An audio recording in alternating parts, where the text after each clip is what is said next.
Shalom, it's Reuben Ebrahimoff, the Haftorahman, with this week's Haftara.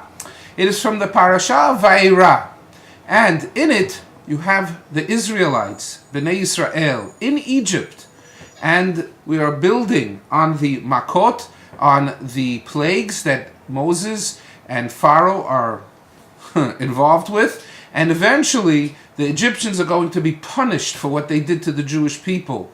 So now, history repeats itself. What's the story? Well, many years later, after the Holy Temple was built by King Solomon, we have a story right before the destruction of the Temple.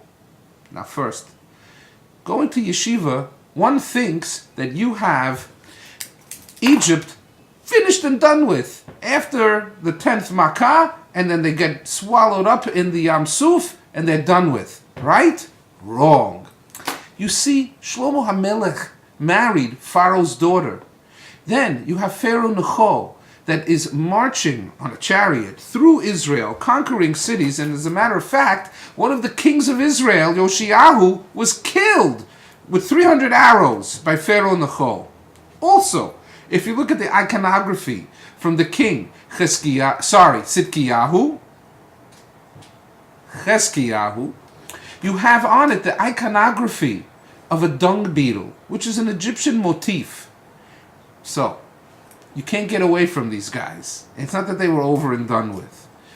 Next, when did this Haftara happen? And what was going on in the geopolitical situation? Well, first of all, Yechezkel was a Navi, a prophet, a Kohen. He saw Hashem's holy chariot pulling itself up and away in a vision from the Beit HaMikdash. So he is in Iraq. He is in Bavel. And the king Yehoiachin, with a nun, has been exiled for 10 years. The city of Jerusalem has been surrounded for 2 years. So you have in Iraq, you have Yechezkel. In Israel, the city is surrounded. It's a year away from it being destroyed. Now, the Israelites are contemplating whether they should form an alignment with the Egyptians, because maybe the two of them together can beat the Babylonians. Let's see what happens. Well, first, at the beginning of the Haftara, we're reassured that even though we are in exile, that Yechezkel is speaking from being in exile, he says the day will come when the Jews will return to their land of Israel, and they will stay there. First two Pesukim. Next, he says, should we hang out? Should we align? Would we rely on the Egyptians? Yes? No. These guys are bad news. Number one, the Pharaoh was so arrogant that he would try to tell people, I created the Nile River. I am the Lord. They compared themselves to crocodiles. Why? Crocodiles, also, if you see in the ancient iconography, they had examples of crocodiles. Why? This is an animal that was the ruler over the sea, the Nile River, and a ruler over the land. It had no enemies. And the Pharaoh would think of himself as, I am the supreme ruler of the earth and the ocean. Interesting. The symbolism from ancient Near East. Next, what do they say? It says that God is going to take a figurative hook, stick it into the mouth of this crocodile, and throw it up on the land. That water that used to protect these people, the Egyptians, the Pharaoh, ain't going to help them. That my God is going to take care of your God. We're going to shut you down. That you posed as someone that's going to help the Israelites.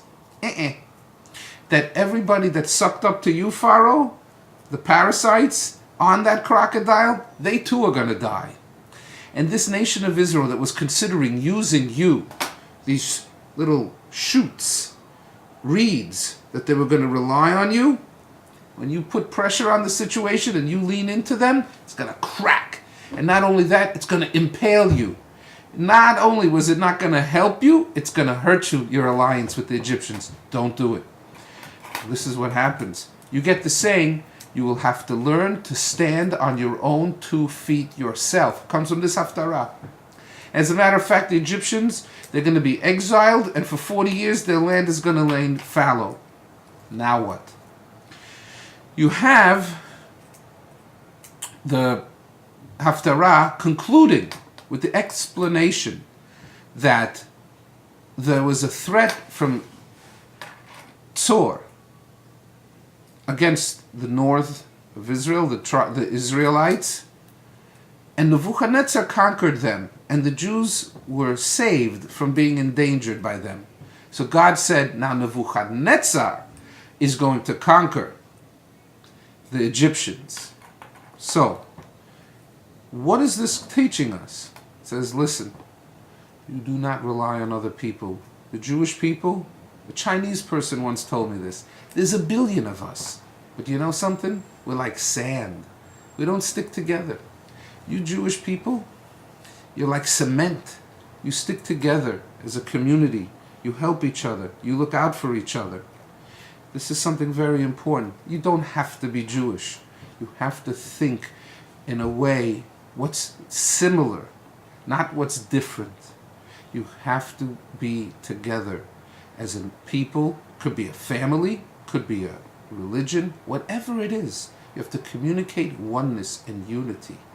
And this oneness and unity is also something where we also, as a community, we believe in God and we look towards God to help us, not to other nations that have bad motives.